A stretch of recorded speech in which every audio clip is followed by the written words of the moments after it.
Biz ba'zida o'ylab qolamiz, Allohning rahmati deganimizda davomli bizning ishimizning o'ng kelgani Allohning rahmati. Davomli bizga foyda bo'lsa, Alloh menga rahmat qildi. Tijoratlarimiz utuq qozonsa, masalan, savdlarimiz yursa, imtihon natijalarimiz davomli yaxshi chiqsa, masalan, qilgan hammasi utuqli bo'lsa, bu Allohning rahmati deb tushunimiz tabiiy. Ammo ba'zida biz musibatlarga uchrab qolamiz.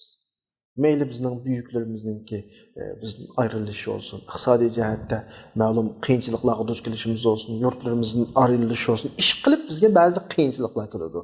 Endi buni yana rahmat deb tushunalayimizmi yani? Yani bu Allohning bizga qilgan rahmatimi?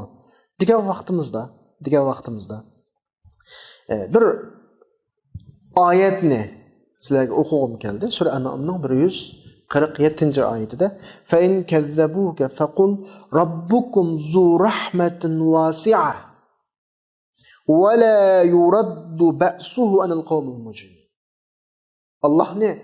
Büyük, kengri bir rahmet ilgisi deb sifatlab bo'lgandan keyin jinoyat o'tkazganlarning Allohning jazosi qaytmaydi. Ya'ni jazolab turib, Allohning rahmat ilgisi deb bo'lib turib jinoyatchilarni jazolaydi deyapti. Endi jinoyatchilarni jazolaganining o'zi mi rahmatmi desa, tabiiy rahmat.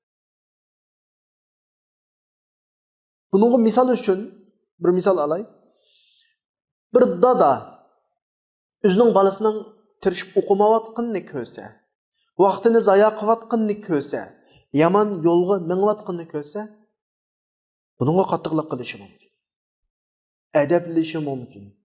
Şunu bilan şu qattiqlik, şu jazo adabning natijasida bola tirishib o'qib, keyin buyuk natijalarni yaratib, jamiyatiga, o'zining diniga, millatiga bir tuhfa qo'shgan vaqtida dadasining o'z vaqtida o'ziga qilgan qattiqligini, bergan jazosini dadasining o'ziga shafqatsizlik, mehribonsizlik deb qaramdi yoki o'ziga kuyingini deb qarab dadasiga tashakkurni bildiramdi. Tabiiyki buning birilgan javobi bu bola shu natijani yaratgan vaqtda dadam shu vaqtda menga shunday qattiqlik qilmagan bo'lsa, men bugun kunga kelmasligim mumkin deb dadasiga tashakkur bildirdi.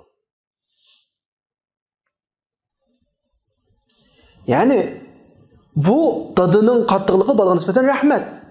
Aynı şekilde kishilarninki jamiyatda masalan masjidlarga to'lab ba'zi bir dilleri yumuşa, ba'zi bir xapliqlar tufaylidan Alloh qo'ygan intilish, buning hammasi sirtqi qarmoqqa bir kelayotgan musibatdek qilingani bilan kelgan bir xapliqning bir ta'sirida amaliyotda Alloh subhanahu va taolo bu orqali bizni mel dunyo yoki oxiratlik olsun bir yaxshilikqa olib bordi. Sahih Buxoriyda Abu Hurayradan kelgan bir hadis bor. Payg'ambar alayhisalom bu hadisda deydi: "Ajiba robbuna min qawmin yusaqun ila al-jannah bis-salasil." Robbimiz shundan taajjublandi deydi. Bir kishilar borki, jannatga zanjir kishilar bilan haydilib bordi. Bundan degan gap unda desa, dunyoda Allohning uningga bergan xapligi, musibatlar tufaylidan o'zining to'g'ri yo'lni tepib jannatga borgan kishilar. Tabiiyki insonning tabiatida bexudlashish ahvoli ko'riladi. O'zining mangan xato yo'lni sezmaslik ahvoli ko'riladi. Ba'zi bir musibatlar insonni tarbiyalaydi. Ba'zi musibatlar dushmanining xarakterini sana bildiradi. Ishning oldi-keyinni sana tushundiradi. Sening bexudlashib qolgan tarafingni sana eslatadi. Natijada o'zingning yo'lni tepib olasan.